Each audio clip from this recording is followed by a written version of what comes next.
오늘 본문은 너무 잘 아는 구절이잖아요. 주님께서 베드로 찾아오셔서 내가 나 사랑하느냐 이렇게 물으시는 구절입니다.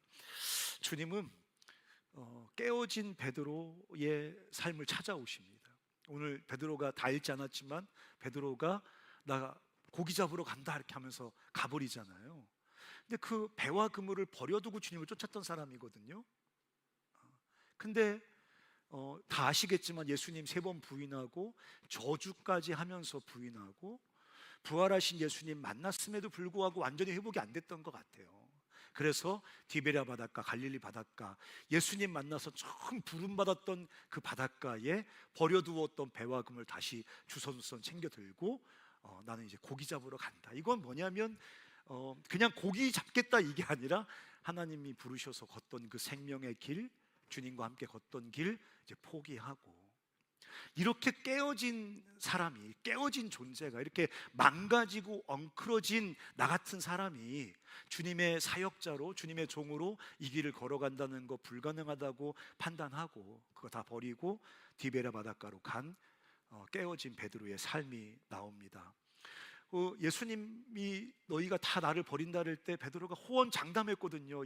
이 사람들은 다 주님을 버릴지언정 나는 절대로 버리지 않을 것입니다. 네가 닭이 울기 전에 3번 나를 부인할 거라 했더니 내가 죽을지언정 내가 주를 부인하지 않겠다 그랬거든요. 근데 그 진실한 사랑이었거든요. 그거 거짓말로 한 거 아닙니다. 베드로가 진실하게 주님께 고백한 겁니다. 온 마음을 다해 고백한 겁니다. 정직한 고백입니다. 근데 그 사랑이 깨어져 버렸습니다. 그럴 거라고 생각하지 않았거든요, 베드로는. 근데 자기가 주님을 향해 했던 그 사랑의 언약도, 사랑의 고백도 깨져 버렸습니다. 인간이 얼마나 연약한지요, 사실 베드로는 자기가 얼마나 연약할 수 있는지를 몰랐던 것 같아요. 그 시간은 정직하게 자기 감정을 다해서 주님께 고백한 거거든요. 자기 인격을 다해서 주님 앞에 진실하게 고백한 거거든요. 죽을지언정, 모든 사람이 다 주를 버릴지언정 나는 주님을 버리지 않겠다는 이 고백이 거짓이나 위선이 아니었단 말이에요. 진실한 베드로의 최선의 고백이었습니다. 근데 인간의 최선이 거기가 한계인 거예요. 인간의 진실이 거기가 한계인 거예요. 진실하게 최선을 다했지만 그게 인간의 한계인 거예요. 베드로는 자기의 그 취약성을 모른 거예요. 주님은 아셨잖아. 이미 그때 아셨어요. 베드로가 막 감정이 충만해서 그땐 정말 죽을 수 있을 것 같았거든요. 온 목숨과 마음을 다해 죽게 하는 고백에 대해서 주님이 네가 오늘 닭 울기 전에 3번 나를 부인할 거라고. 주님은 베드로도 몰랐던 베드로 자신의 연약함을 아셨어요. 근데 그렇게 깨어져 버린 베드로의 삶, 그렇게 처참하고 추하게 깨져버린 베드로의 사랑의 고백, 거길 주님이 찾아오신단 말이에요. 여보, 지금 잠깐 사이에 달라졌습니까? 얼마 전에 주님 사랑합니다, 목숨 걸고 사랑하겠습니다, 이 고백하던 베드로와 요한복음 21장에 주님 내가 주님 사랑하는지 주님은 아시지 않습니까? 이 사랑의 고백과 다른 고백입니까? 다른 사람입니까? 아니에요. 똑같이 깨어진 사람의 똑같은 깨어진 사랑 고백입니다. 불완전한 사람의 불완전한 사랑 고백입니다. 근데 주님이 그를 찾아오셨어요. 찾아오신 것만이야. 찾아오셔서 괜찮아, 까이꺼 네가 원래 싸가지 없는 놈이었었어, 나 다 알고 있었어, 이렇게 말씀하시는 게 아니라 와서 물어보세요. 나 사랑하니? 뭐 하고 계신 거예요? 그 깨어진 사랑을 요구하시는 거예요. 그 망가진 사랑을 요구하시는 거예요. 그 깨어진 인생, 깨어진 사랑을 주님이 지금 찾아오신 거란 말입니다. 그러니까 베드로가 말하는 거잖아요. 네 주님, 이렇게 형편없이 깨지고 망가졌지만 그래도 내가 주님 사랑하는 거 주님은 아십니다. 왜 이럴 수 있을까요? 주님이 깨어진 주님이시거든요. 우리 주님이 깨어진 주님이세요. 여러분, 주님이 부활하셔서 도마에게 나타나셔서 뭐라고 말씀하셨습니까? 내 손을 보라, 내 옆구리에 이 창으로 구멍 난 곳에 손을 넣어봐라 그랬거든요. 깨어진 채 부활하셨어요. 원래 부활할 때는 완전한 몸으로 부활하는 거예요. 여기 장애 있는 분들, 나중에 다쳐서 몸에 회복되지 않는 흉터 가진 분들, 그거 부활할 때 다 사라지고 완벽한 몸으로 부활한다고 제가 얘기했잖아요. 농담으로 얘기했잖아요. 자매들 성형수술 비싼 거 하지 말라고. 주님은 그거 흉터로 이해하시기 때문에 나중에 주님 오셔서 다 풀린다고. 가장 불쌍한 애들은 오늘 수술했는데, 비싸게 수술했는데 36개월 적금 넣어서 수술했는데 그 다음날이 아니라 그날 밤에 주님이 오셨어요. 밤에 도적같이 오신다 그랬으니까. 붓기도 안 빠졌는데. 완전한 몸으로 부활하세요. 근데 제가 상상하는 거예요. 천국에 가면 흉터 있는 분이 딱 한 분일 것이다.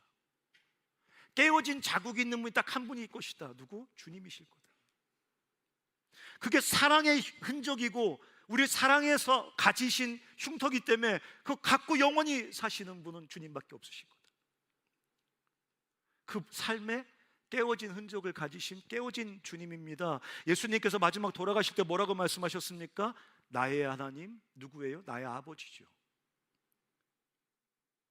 아버지를 아버지라고 부를 수 없는 건 홍길동만 그런 게 아니에요. 웃어야 되는 타이밍인데 홍길동이 아버지라고 부르는 걸 역사를 모르니까 웃지도 않네. 홍길동이 그 쓴 거 서자기 때문에 아버지를 아버지라고 부를 수 있는 이 서자의 한 홍길동전에 나온단 말이에요. 근데 아버지를 아버지라고 못 부르는 거는 홍길동만 그런 게 아니에요. 예수님도 십자가에 버림받을 때는 아버지라고 부르지 않았습니다. 부를 수 없었습니다. 엘리, 나의 하나님. 죄를 심판하시는 하나님. 그렇지만 내 아버지잖아요. 뒤에 뭐라 그랬습니까? 나를 왜 버리십니까? 여기 혹시 부모님께 버림받은 사람들 있으세요? 부모님께 버림받고 시설에서 성장한 분 계세요? 예수님도 아버지께 버림받았습니다. 우린 버림받았다고 해도 엄마 아빠의 사랑을 경험하지 못한 채 아주 어릴 때 버림받았을 거예요. 예수님은 영원전부터 삼위 하나님의 사랑의 교제 속에 영원히 거하시다 버림받은 거예요. 그 박탈감은 상상하기가 어려운 겁니다. 근데 예수님은 아버지께, 하나님께 버림받았어요. 깨어진 주님이세요. 성경에 또 뭐라고 써 있습니까? 죄를 알지도 못하는 분이 죄인 되셨다 그랬어요. 여러분, 우리가 여기 선생님이죠.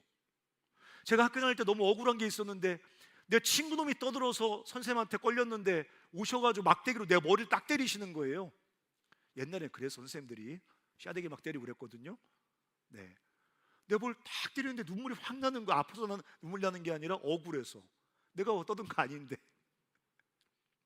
예수님이 지은 죄 아니란 말이죠.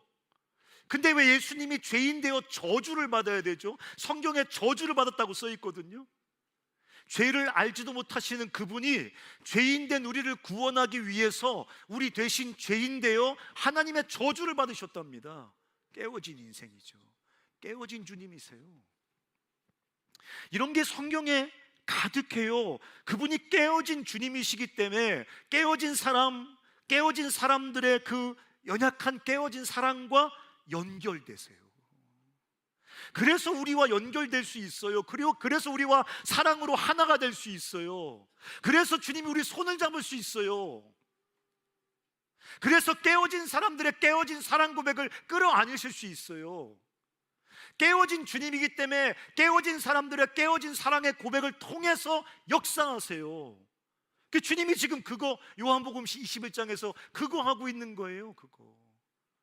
그 처참하게 깨어진 인생을 찾아오셔서 그 깨어진 고백으로 주님께 사랑하라 고백하라는 거예요.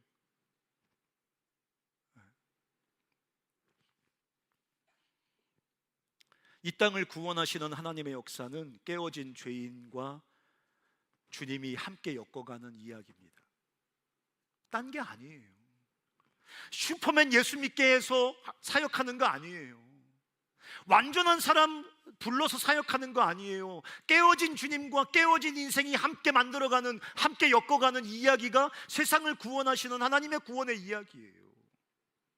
깨어진 주님이 주님을 향해 드린 그 깨어진 사랑의 고백과 함께 만들어가는 게 이 세상을 구원하시는 하나님의 이야기예요. 주님이 오늘 베드로에게 사랑을 3번 고백하게 하세요. 어떤 목사님 그렇게 설교하시더라고요. 철저한 회개가 필요하다.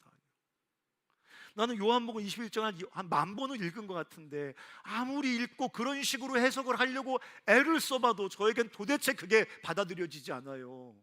이게 철저한 회개를 네가 3번 부인했으니까 너 3번 사랑의 고백을 해서 철저하게 회개하게 하려고 이렇게 주님이 시키는 거라고 생각하십니까?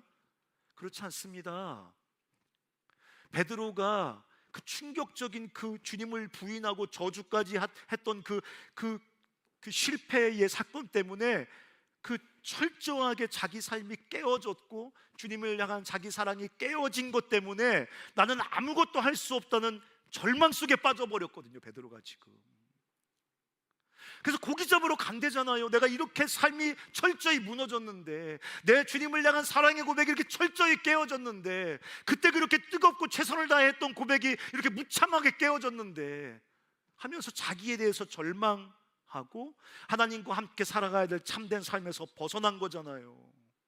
지금 뭐 하고 있는 겁니까? 제가 요즘 많이 쓰는 말이에요. 삶의 방관자로 숨어버렸어요. 베드로는 거기 있으면 안 되는 사람인 거예요. 주님과 함께 살아가야 될 베드로의 삶이 있습니다. 주님이 보여주신, 주님이 불러주신, 주님께서 만들어주신 베드로의 참 삶이 있어요. 근데 베드로가 그 고통스러운 실패 때문에 절망에 빠져서 자기 삶의 방관자가 돼버렸어요. 자기 삶에서 도망쳐서 그냥 자기 삶을 구경하는 그냥 방관자의, 그 절망의 방관자의 자리에 지금 서 있는 거예요. 그 주님이 그 베드로 깨우러 온 거예요.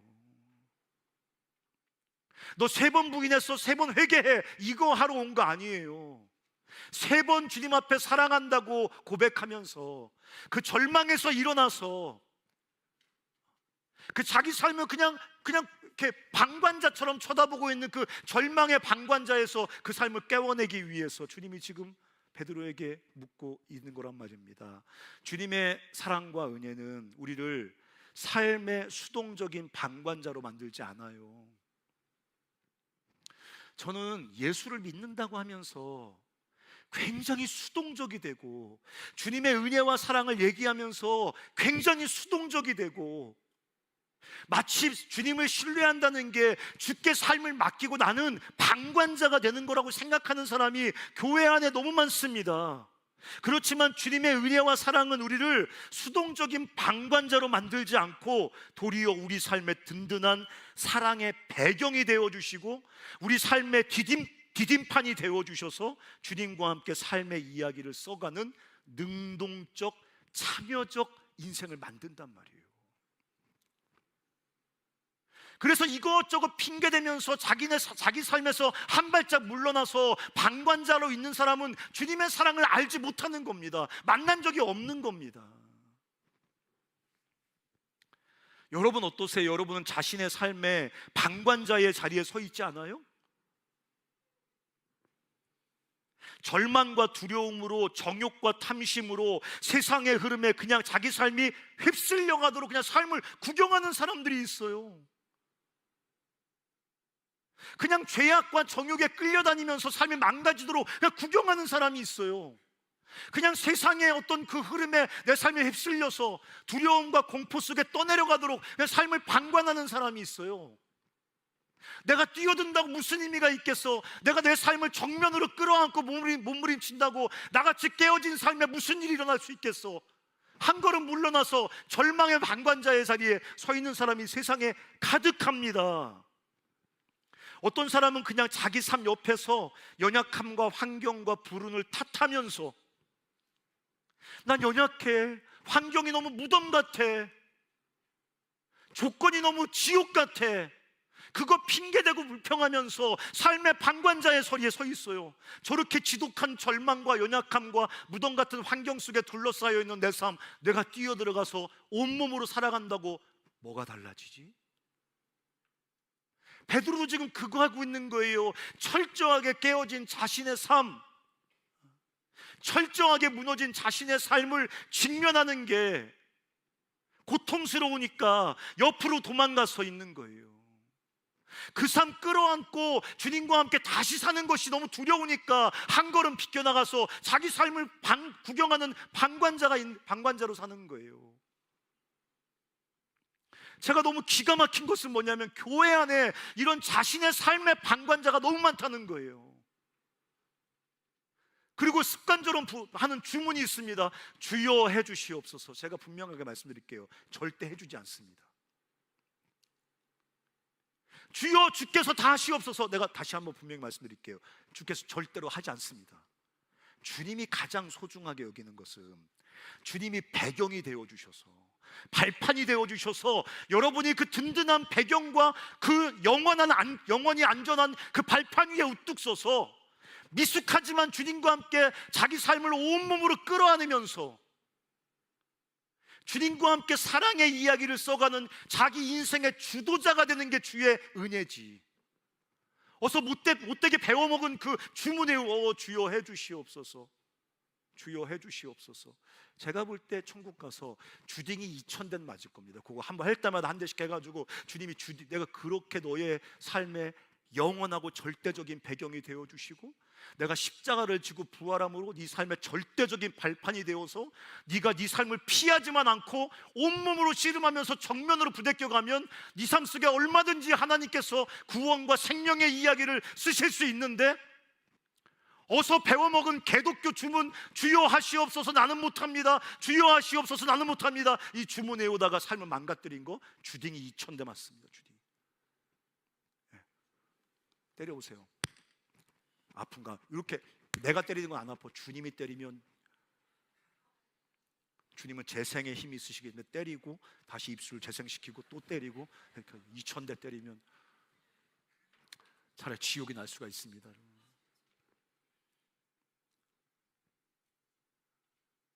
베드로가 디베라 바닷가에서 그물 던진다고 그게 삶을 사는 겁니까? 여러분 아침에 일어나서 밥 먹고 학교 갔다가 집에 와서 자고 그게 삶을 사는 겁니까? 그거 산다고 생각하십니까? 게임하고 뭐 유튜브하고 깔깔깔 웃고 친구랑 커피 마시고 이걸 산다고 생각하는 겁니까? 얼마든지 새끼 밥 먹고 일상을 살면서도 하나님 주신 소중한 생명의 방관자로 사는 사람 너무 많습니다. 노래는 부릅니다. 죄를 이깁니다. 그러면 죄와 싸워야 될 거 아니에요. 넘어졌으면 또 일어나 싸워야 될 거. 죄를 이긴다며, 이기게 하신다며, 주님이 죄를 이기게 하는 든든한 배경이 되어주신다며. 그러면 넘어지고 99번 넘어져도 일어나 싸워야지. 무덤같이 내 비전이 안 열리고 99번 닫혀 있어도 주님이 내 삶의 절대적인 배경이 되어주시면 일어나 싸워야지. 거짓말만 이 교회에서 배워가지고 거짓말만 믿습니다, 할렐루야, 아멘, 승리, 영광, 거짓말만 주문처럼 잔뜩 배워갖고 주문 외우느라 바빠서 주님을 쳐다보지도 않습니다. 주문 외우느라고 자기가 주님과 지금 하나가 돼 있다고 착각을 합니다. 그 주문은 남묘호랑개교가 전문이거든요. 남묘호랑개교는 여러분 감기 걸렸을 때 코 막고 코를 막아야 됩니다. 왜냐하면 이 비음의 진동에 의해서 낫는 거니까. 남묘호랑개 이렇게 하면 그 약 3일 먹을 거 이틀 먹어도 되고. 근데 그건 신체적 작용이거든요. 이게 진동파가 생겨가지고 이렇게 목감기 같은 게 납니다. 꼭 해보시기 바랍니다. 그 주문이나 뭔지도 모르고 믿습니다, 할렐루야, 아멘 그러면서 삶의 방관 자리에 서가지고 부딪혀볼 힘도 없이 그냥 자기 삶의 구경꾼으로, 절망의 구경꾼으로 서 있는 것과 남노호랑개교는 감기나 낫지. 방관자의 주문은 너희들의 신앙을 더 공허한 것으로 만듭니다. 그런 분들이 나중에 신앙생활 한지 오래되면 어떤 일을 해요? 다 필요 없어. 무슨 다 해봤어. 확 죽여버려야 되는데 진짜 그냥. 그거 지금 주님이 베드로 깨우고 있는 거예요. 그 깨어진 베드로의 삶, 그 깨어진 고백 끌어안고 절망하고 있는 베드로 흔들어 깨워서 다시 하나님과 함께 네가 달려가야 될 참된 삶의 경주 속에 뛰어들어오라고 주께서 지금 부르고 계신 것입니다. 주님 뭐라고 말씀하십니까? 내 양을 치라고 말씀하십니다. 내 양을 쳐라. 여러분, 이것은 우리 삶을 관계 속으로, 사명과 목적 속으로 참된 삶으로 부르시는 건데요, 아주 많은 사람들이 자기 안에 갇혀 사는 사람들이 많거든요. 제가 몇 번 얘기했잖아요. 인크루바투스 인세라는 그 라틴어, 그게 뭐예요? 인커브, 자기 안으로 이렇게 자기 안으로만 오므라져 가지고 하나님과 다른 사람들에게 열려 있지 않은 채 자기를 향해서만 살아가는 삶, 그게 성경이 말하는 전형적인 죄인의 삶이고, 성경은 그 삶은 필연적으로 실존적 지옥을 경험할 거라고 명확하게 선언을 하고 있거든요. 자기를 향해서만 열려있는 사람들이 있어요. 하나님과 이웃을 향해 열려있지 않습니다. 그런 사람 엄청 많습니다. 예수 믿는 것들도 기도가 보면 자기를 향해서만 기도가 열려있습니다. 삶을 살아갈 때도 보면 모든 시간 자기를 향해서만 열려 있습니다. 하나님과 이웃에게 열려 있지 않습니다. 이 인크루바티스 인세, 자기 안으로 오므라진 이 삶은 주님이 주신 복을, 주님이 복 주시며 창조하신 주님의 원래 그 삶의 모습이 전혀 아니에요. 그건 뒤집어진 거예요. 왜곡된 거예요. 기형이 생긴 거예요. 그게 고착되면 지옥이 거기 열리게 돼요. 지옥은 뭐냐면, 지옥에 대해서 말도 많고 탈도 많지만 지금 성경이 명확하게 얘기하지 않으니까 대부분의 신학자들이 생각하는 지옥의 본질은 뭐냐, 모든 것을 다 자기 바깥으로 다 축출해버리고 모든 것으로부터 완벽하게 자기 안으로 소외된 자, 그걸 지옥일 거라고 봅니다. 최종적으로 영원히 하나님과 다른 사람들을 완전히 내 삶 밖으로 축출해내고 자기 안으로 완전히 영원히 오므라져 갇힌 삶, 그게 지옥의 실존일 거라고 다 공통적으로 얘기합니다. 여러분, 거짓의 영이 우리 시대 수많은 사람들을 묶어놓는 거짓말이 있어요. 그게 뭔지 아십니까? 내 삶은 의미와 목적 없이 텅 빈 우주 공간에 던져진 부스러기다. 예수를 믿는 애들도 의식 밑바닥에 깔려 있습니다. 아무런 목적, 내 인생의 목적, 내 인생의 의미, 나를 지으신 주님의 어떤 내 인생의 어떤 이유와 의미, 그런 거 없이 그냥 우주 공간에 덩그러니 던져진 그냥 부스러기 같은 그런 존재라고 생각하고 살아가는 사람이 너무 많은 거죠. 그러니까 필연적으로 어떻습니까? 그 지독한 어둠 아닙니까? 그 우주 공간에 떠다니는 먼지 같은 존재인데, 그러니까 모든 게 그냥 캄캄해요. 어떻게 될지, 어디서 왔는지, 어디로 가는 건지, 내 인생은 어떻게 될 건지, 모든 게 그냥 캄캄합니다. 무지강 어둠이니까, 한치 앞을 알지 못하니까 어둠 속에 완벽하게 둘러싸여 있는 존재로 자기를 느낍니다. 공허하죠. 두렵죠. 어떻게 될지 모르니까 두렵잖아요. 외롭죠. 빈 공감. 여러분, 빈 공감이 돈이 없어서 빈 공감이 생긴다고 생각합니까? 그러면 우리나라의 재벌들은 왜 미친놈들처럼 그렇게 막 사기를 치고 막 그러면서 돈을 벌죠? 여러분, 돈이 그렇게 많은데 사기쳐서 돈 벌 정도면 얼마나 중증 빈 공감에 사로잡혀 있는 거 아닙니까?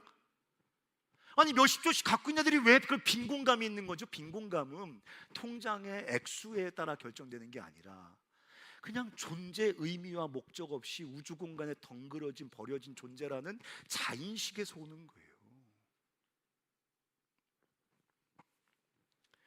결국 자기 안에 갇혀서 자기 파괴적인 삶을 살아요.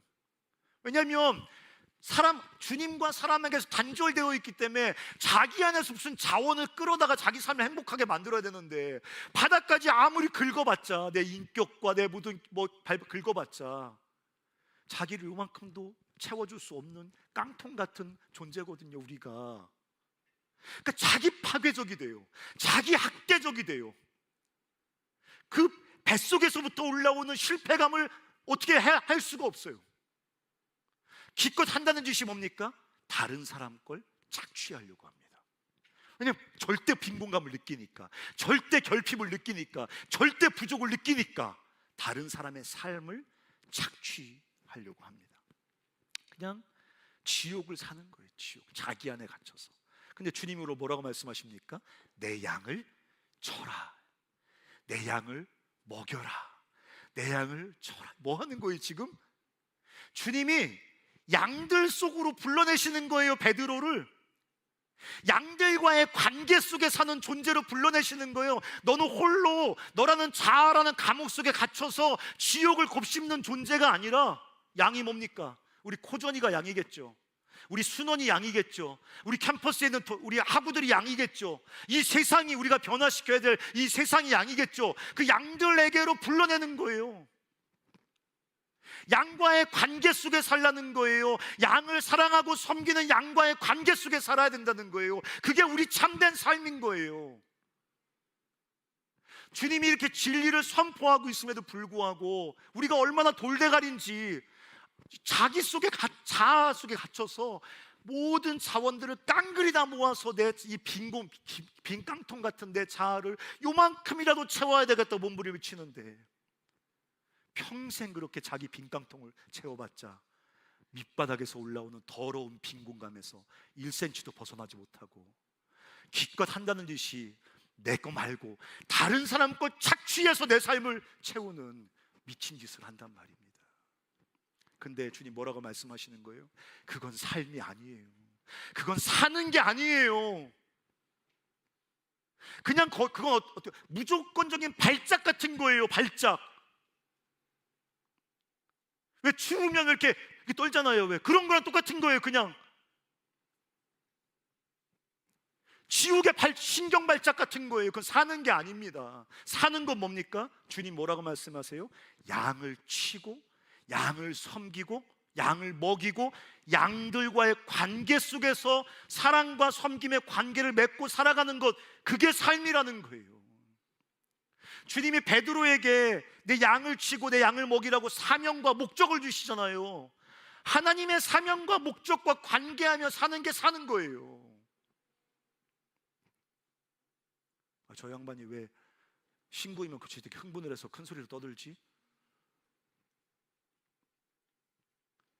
잘 들어야 돼요. 하나님께서 나를 두시는 그 양들과의 관계 속에, 내 코전이, 내 순원들, 캠퍼스, 세상, 그 관계 속에 사랑과 섬김으로 관계 맺고 살아가는 것, 그 양들과의 관계 속에서 주님의 사명과 목적과 관계 맺고 살아가는 것, 그게 참된 삶이라는 걸 지금 요한복음 21장이 우리에게 보여주고 있는 것입니다. 코저너스가 뭐예요? 주님과 함께 코전이, 제자, 몸된 공동체와 지체들, 이 세상을 사랑으로 섬기는 영적 리더들이잖아요. 이게 이제 그거 하실 분들이잖아요. 여러분들은 나가서 또 다른 대상들을 향해서 그 삶을 사실 거잖아요. 그게 참된 삶이에요. 다른 삶은 없어요. 다르게 경험할 수 있는 생명의 길은 없어요. 양들 속에서 하나님의 목적과 사명에 매여 살아가는 삶, 그게 우리가 살아가야 될 생명의 길이에요. 주님이 그래서 베드로에게 말씀하세요. 여러분 생각해 보세요. 양들과 관계 맺고 살아가는 삶, 내 마음대로 살 수 있어요? 아니, 불가능해요. 하나님의 사명과 목적으로 주님과 함께 살아가는 삶, 내 마음대로 살 수 있어요? 불가능해요. 베드로에게 그렇게 말씀하시는 거예요. 네가 젊어서는 네 스스로 네가 원하는데 가고 싶은데 가면 살았지만, 네가 늙어서는, 네가 성숙해서는, 네가 이제 나와 함께 손잡고 살아가는 이 삶 속에서는 양들과 관계하고 내 사명과 목적과 관계하고 살아가는 이 삶은 네 마음대로 네가 원하는 대로 살아지진 않을 것이다. 네가 원치 않는 곳으로 사람들이 데리고 갈 것이다. 남에 의해서 네가 원하지 않는 곳으로 이끌려 갈 것이다. 이걸 말하는 거. 우리는 아주 허구적이고 파괴적인 자유와 독립에 대한 환상을 가지고 있거든요. 자유, 노타치, 나 건들지 마, 쿨하게 내 원하는 대로 사라지는 삶이 자유래. 성경은 전혀 자유를 그렇게 정의하지 않습니다. 자유란 말이 역사 속에 등장한 최초의 말은 수메르어인데 아마르기입니다. 아마기예요. 아마기. 그게 역사 속에 존재한 기원전 2500년 전에 인류에 출현한 처음 자유란 뜻입니다. 단어입니다. 아마가 뭔지 아십니까? 엄마란 뜻입니다. 기는 돌아가다 뜻입니다. 자유라는 말은 채무에서 해방되어 자기 존재의 고향인 엄마 품에 안기는 것, 그게 자유입니다. 우리 시대처럼 내 맘대로 사는 걸 자유라고 생각하는 거는 계몽주의 이후에 우리 시대에 들어온 거니까 불과 400년도 되지 않은 자유에 대한 왜곡입니다. 4,000년 이상 인간들에게 자유는 우리를 묶고 있는 더러운 죄에서 풀려나 내 존재의 고향인 하나님 품에 안기는 것, 주 품에 안겨서 주와 함께 양들을 섬기며 목적과 사명을 위해 살아가는 것이 자유라고 인류는 4,000년 동안 생각해 왔습니다. 여러분, 이제 임원되는 분들, 또 세상 나가는 분들, 사랑하는 청주 CC의 모든 코저널스들, 하나님께서 우리에게 깨워진 삶, 주님을 향한 깨워진 고백, 괜찮아, 일어나서 같이 가자, 그거 핑계대면서 삶 귀퉁이로 물러나서 네 삶의 방관자가 되지 않아야 돼. 일어나서 나와 함께 깨어지고 무너진 너의 삶, 너의 고백이지만 나와 함께 네 삶 정면으로 끌어안고 함께 네 삶 속에 하나님의 생명의 이야기 만들어 가자고 주께서 부르고 계신 거예요. 그렇게 사는 삶은 양들과 관계 속에서 사랑과 섬김으로 양들을 섬기면서 양들과 연결되어서 하나님의 목적과 사명에 연결되어서 내가 원하는 대로 가는 게 아니라 내가 원치 않는 것으로 남이 나를 끌고 간다 그러잖아요, 베드로가. 그런 삶이 이렇게 영광을 돌린다잖아요. 사랑하는 형제자매 여러분, 내 마음대로 되는 그 삶의 길에 영광의 자유가 있는 게 아니라 하나님의 목적과 사명 속에서 나에게 맡기신 나와 연결된 양들을 섬기는, 그래서 내 마음대로 되지 않는 그 내가 예측하지 않았던 그 길에 영광의 자유와 하나님의 신비한 은총이 거기 있는 겁니다. 여러분, 청주 CC의 모든 순장님들은 정신 똑바로 차리고 우리가 마땅히 걸어가야 되길 뚜벅뚜벅 걸어가시기 바랍니다. 제가 어제 정승훈 간사님과 싸웠어요. 제가 나이가 많으니까 제가 이겼죠. 나 엄청 혼났어요. 나한테 혼나기도 하거든, 간사님들이. 난 정승훈 간사님한테 혼내키고 난 집에 가서 혼자 끙끙 또 알면서 주님께 혼났고, 저도 그렇고 우리 모두 그렇고,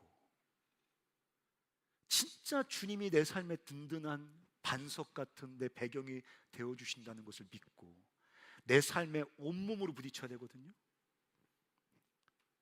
실패할 수 있죠. 그 실패가 주는 고통 내가 다 당해야 됩니다.